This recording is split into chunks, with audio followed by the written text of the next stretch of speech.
will tell you all about acid base imbalance. First of all normal blood pH. Normal blood pH मतलब जो हमारा blood pH होता है वो कितना होता है 7.35 टू 7.45. अगर पीएच की नॉर्मल कंसंट्रेशन हो गया हमारी 7.35 टू 7.45. अगर पीएच हमारा 7.35 से कम हो जाएगा मतलब कि अगर 7.35 से कम है तो हम उसको बोलेंगे एसिडोसिस. अगर पीएच जो हमारा 7.45 से ज़्यादा हो गया तो वो हो जाएगा alkalosis. What is acid? Acid कौन सा होता है? A substance which yield H positive ion in a solution. हमने पढ़ा है कि एसिड और बेस में क्या डिफरेंस होता है. एसिड क्या होता है? एसिड वो सब्सटेंस होता है जो H पॉजिटिव आयन रिलीज करता है और बेस या एल्कली क्या होती है? जो कोई भी सब्सटेंस हमें OH नेगेटिव आयन देता है किसी भी सॉल्यूशन के अंदर हम उसको क्या बोलते हैं? एल्कली बोलते हैं. Next is normal ABG values. PH normal value हमारी जो नॉर्मल रेंज के अंदर बात करते हैं हम तो 7.35 टू 7.45 होती है. पीएसीओ2 मतलब पार्शियल जो हमारी कार्बन डाइऑक्साइड होती है वो कितनी होती है? mmOf के अंदर हम इसको मेजर करते हैं 35 टू 45. एचसीओ3 नेगेटिव मिलीमोल पर लीटर के अंदर. HCO3 क्या होता है? हमारा बाइकार्बोनेट. इसकी नॉर्मल वैल्यू 21 टू 28 की रेंज में होती है. PaO2 जो ऑक्सीजन होती है मिलीमीटर ऑफ मरकरी वो कितनी होती है? 80 टू 110. ये हमारी सारी क्या है? नॉर्मल लिमिट की. PH 7.35 to 7.45. PaCO2 35 to 45. HCO3 negative 21 to 28. PaO2 80 to 110. Now we will discuss about interpretation of ABG values कि हम कैसे इंटरप्रेट करेंगे अपनी एबीजी वैल्यूज़ जो हमारी लैब के अंदर से हमें रिपोर्ट मिलती है जिसमें एबीजी वैल्यूज़ होती हैं. हम कैसे पता चलेंगे कि कोई भी पर्सन है उसको मेटाबॉलिक एसिडोसिस है, एल्कलोसिस है या रेस्पिरेटरी एसिडोसिस है, रेस्पिरेटरी एल्कलोसिस है. तो first of all metabolic acidosis में क्या होगा?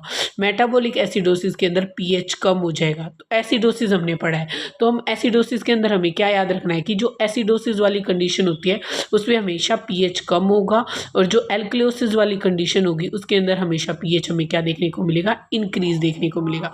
तो अगर मेटाबॉलिक एसिडोसिस है तो मतलब पीएच कम. रेस्पिरेटरी एसिडोसिस पीएच कम. मेटाबॉलिक एल्कलोसिस पीएच बढ़ा हुआ है. रेस्पिरेटरी एल्कलोसिस मतलब पीएच इंक्रीज है. नेक्स्ट हम बात करते हैं प्राइमरी चेंज कि फर्स्ट चेंज हमें किसके अंदर देखने को मिलेगा? प्राइमरी तो वही होगा जिसमें फर्स्ट चेंज और कॉम्पनसेटरी चेंज जो इस चेंज की वजह से हमें देखने के लिए मिल रहा है. तो मेटाबॉलिक हमारा एसिडोसिस रिलेटेड किसके इसमें मेटाबॉलिक में जो प्राइमरी चेंज आएगा वो किसके अंदर आएगा? HC3O नेगेटिव के अंदर आएगा. अगर एसिडोसिस होगा तो इसमें जो HCO3O नेगेटिव होगा वो भी डिक्रीज होगा और रेस्पिरेटरी एसिडोसिस है तो इसमें हमारा PaCO2 के लेवल में अल्ट्रेशन होगी. हमें पता है कि जब हमारी बॉडी में कार्बन डाइऑक्साइड बढ़ती है तो जो हमारी कार्बन डाइऑक्साइड बढ़ेगी तो हमारी बॉडी का जो एसिड होगा वो क्या हो जाएगा? एसिडिसिटी बढ़ेगी हमारी बॉडी का मतलब हमारा जो पीएच होगा वो क्या होगा? कम होगा. लेकिन जब हमारी बॉडी में क्या होगा कि जो पीएच बढ़ेगा. पीएच कैसे बढ़ेगा? अगर PaCO2 का लेवल कम होगा कि जो नॉर्मल रेंज है 35 टू 45 है. अगर 35 से कम हो गया तो PaCO2 कम होगी. अब PaCO2 कम हुई है तो हमारा जो पीएच है वो बढ़ जाएगा. क्यों? क्योंकि जो हमारा एल्कलाइन पीएच हो जाएगा. और अगर हमारा जो PaCO2 बढ़ गई है तो पीएच कम हो जाएगा वो एसिडिटी की तरफ हो जाएगा. तो हमें सिर्फ नॉर्मल इतना ही याद रखना है कि मेटाबॉलिक एसिडोसिस में जो पीएच होता है वो कम होता है. HCO3 भी कम होता है. रेस्पिरेटरी एसिडोसिस में पीएच कम होगा, PaCO2 हाई हो जाएगी. मेटाबॉलिक एल्कलोसिस में क्या होगा? पीएच इंक्रीज होगा, HCO3 नेगेटिव इंक्रीज. और रेस्पिरेटरी एल्कलोसिस में पीएच इंक्रीज होगा और PaCO2 डिक्रीज होगी. नेक्स्ट हम बात करेंगे एबीजी ब्लड गैस एनालिसिस कि हम इंटरप्रिटेट कैसे करेंगे एबीजी की वैल्यूज़ को. तो फर्स्ट स्टेप होता है अगर हमें कोई भी एबीजी की वैल्यूज़ दी होगी तो determine whether the pH values normal और शो एसिडोसिस और एल्कलोसिस. तो फर्स्ट ऑफ ऑल हम पीएच की वैल्यू देखते हैं जब कोई हमें स्टेटमेंट दी होती है. अगर पीएच 7.35 से कम होगा एसिडोसिस बोलेंगे हम इसे. अगर पीएच 7.45 से ज़्यादा होगा एल्कलोसिस बोलेंगे. To determine whether the cues is respiratory और मेटाबॉलिक. अब हमें ये तो पता चल गया कि अगर पीएच 7.35 से कम है एसिडोसिस, पीएच 7.45 से ज़्यादा है एल्कलोसिस. अब हमें नेक्स्ट स्टेप में ये देखना है कि वो रेस्पिरेटरी एसिडोसिस हो रहा है, मेटाबॉलिक एसिडोसिस या एल्कलोसिस हो रहा है. Use ROM mnemonic to determine whether the acid imbalance is due to respiratory और मेटाबॉलिक. हम ROM न्यूमोनिक का यूज़ करते हैं। ROM न्यूमोनिक से क्या होगा, RO का मतलब हो गया रेस्पिरेटरी अपोजिट, कि रेस्पिरेशन में क्या होगा, अपोजिट होगा। अगर if pH and PaCO2 value move on opposite direction from its normal value it is due to respiratory cues। मतलब इसके अंदर ये बताया हुआ है कि अगर pH बढ़ रहा है, अब देखो जैसे कि इसमें अगर pH बढ़ेगा तो PaCO2 कम होगी, अगर pH कम होगा तो जो PaCO2 होगी वो हमारी क्या होगी, इंक्रीज होगी। तो ये रोम इसी को बता रहा है। RO का मतलब है रेस्पिरेटरी अपोजिट, अगर pH कम होगा PaCO2 बढ़ेगी, pH ज़्यादा होगा PaCO2 कम होगी। और जो हम बोलेंगे वो किसके बेसिस पे बोलेंगे, इसी के बेसिस पे। अब अगर pH कम है तो ये हो गया एसिडोसिस, और PaCO2 बढ़ा हुआ है अपने नॉर्मल लेवल से, तो वो हो गया कौन सा एसिडोसिस, रेस्पिरेटरी एसिडोसिस। अब pH ज़्यादा है तो ये हो गया एल्क्लोसिस, और PaCO2 कम है तो क्या हो गया, रेस्पिरेटरी एल्क्लोसिस। इतना समझ आ गया। नेक्स्ट हम बात करते हैं इफ pH इज 7.2, 7.2 pH क्या हो गया, बिलो द नॉर्मल, मतलब नॉर्मल लेवल से नीचे है, और PaCO2 इज 50, 50 का मतलब क्या है, PaCO2 जो है हमारा अबव नॉर्मल है, क्योंकि हमने नॉर्मल जो PaCO2 पढ़ा था वो कितना पढ़ा था, 35 to 45 above normal, it is respiratory acidosis. तो समझ आ गया कि ये रेस्पिरेटरी एसिडोसिस है क्योंकि pH कम हो रहा है और PaCO2 इंक्रीज हो रही है। अगर जो pH है वो 7.5 मतलब अबव नॉर्मल है और PaCO2 अब 30 है, बिलो नॉर्मल है, तो ये इंडिकेट कर रहा है किसको, रेस्पिरेटरी एल्क्लोसिस को। नेक्स्ट बात आती है रोम।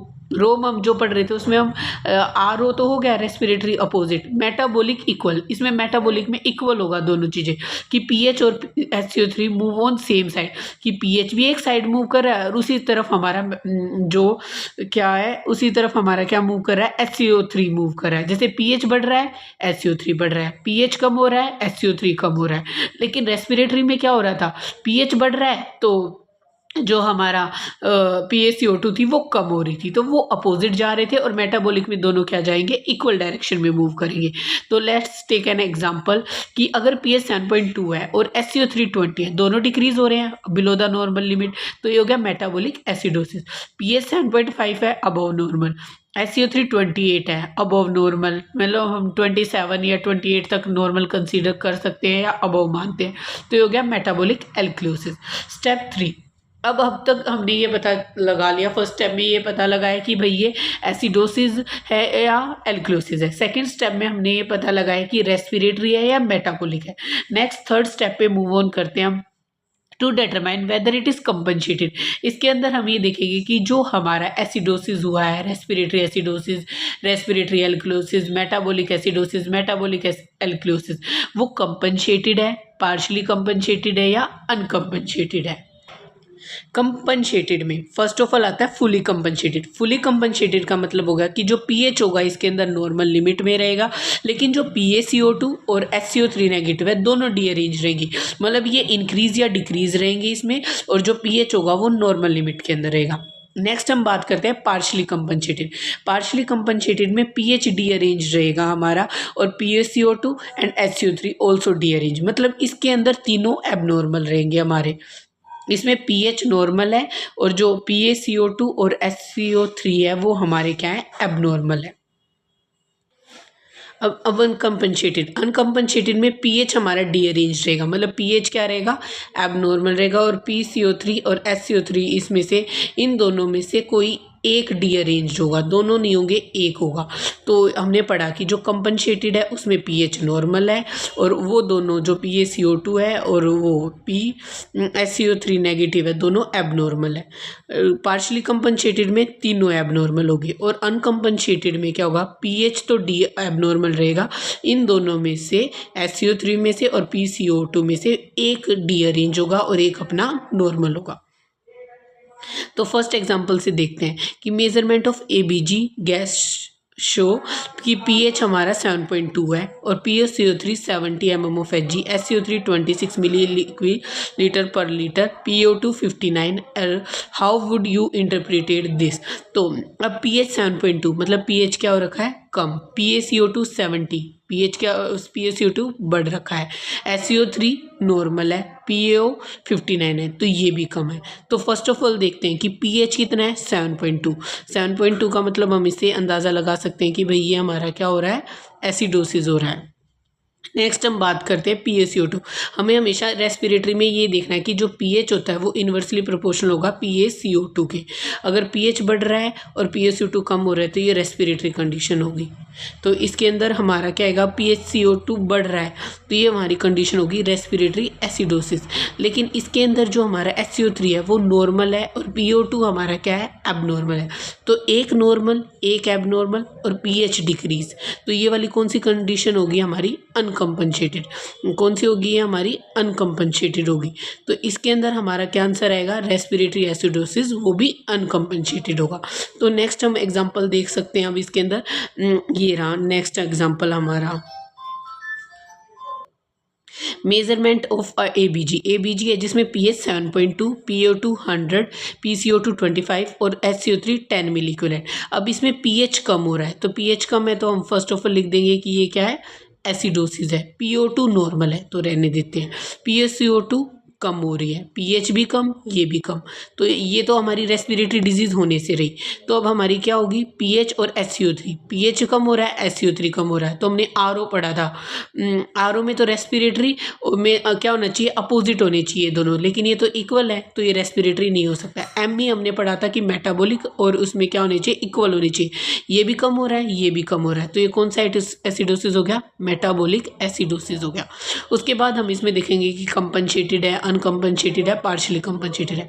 pH कम हो रहा है तो ये एबनॉर्मल होगा। PO2 नॉर्मल है, PaCO2 कम हो रही है, तो ये वाला कौन सा हो गया कि इसके अंदर हमारा इसके अंदर हमारा कौन सा हो गया, पार्शली कंपनसेटेड हो गया। क्योंकि इसमें देखो SCO3 भी कम हो रहा है, ये भी कम हो रहा है, ये दोनों और ये भी तीनों एबनॉर्मल है, तो ये हमारे कौन सा हो गया, पार्शली कंपनसेटेड मेटाबॉलिक एसिडोसिस।